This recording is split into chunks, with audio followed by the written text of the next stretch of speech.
तो पुण्यात्माओं, आपका कर्तव्य बनता है, कहते हैं आप तेरे जगतार ही, आपका तो कल्याण निश्चित है यदि मर्यादा में रहोगे और भक्ति करते रहोगे, आपका और आपके परिवार का तो कल्याण निश्चित है। लेकिन आपका ये भी कर्तव्य बनता है, फर्ज बना है, भूले न राह बतावे, जिसको ज्ञान नहीं है, भटक रहे हैं, उनको कोशिश करें समझाने की, लेकिन प्यार से। किसी को आप समझाने की चेष्टा करोगे, उसको एक बार तो कड़वा लगेगा।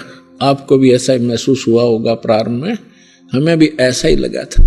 जैसे गोरखनाथ जी को परमात्मा ने कहा था, गोरखनाथ मैं सबका गुरुआ, मैं सबका गुरु हूँ पूरे विश्व का।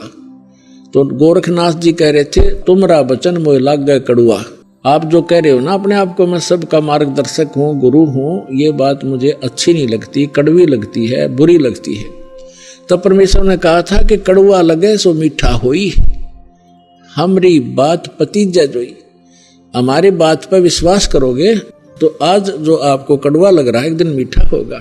तो पुण्यात्माओं, आपका कर्तव्य बनता है इस परमेश्वर के सच्चे ज्ञान को अपने भाई बहनों पूरे विश्व के सभी हम एक वहां तक पहुंचाओ, जन जन तक पहुंचाओ। हम सभी एक परमात्मा के बच्चे हैं।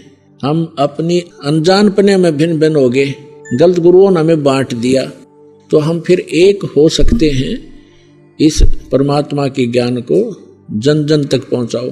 यहाँ आश्रम से प्रचार की सामग्री ले जाओ और कोशिश करो सब तक पहुंचाने की। आपको एक और विशेष उपकार होगा, आत्म प्राण उद्धार ही ऐसा धर्म नहीं और एक जीव को काल के उस पाड़े तक छुटवा के सतलोक आश्रम में जोड़ने का इतना पुण्य होगा जैसे करोड़ गौओं को कसाई से बचाने का एक पुण्य होता है।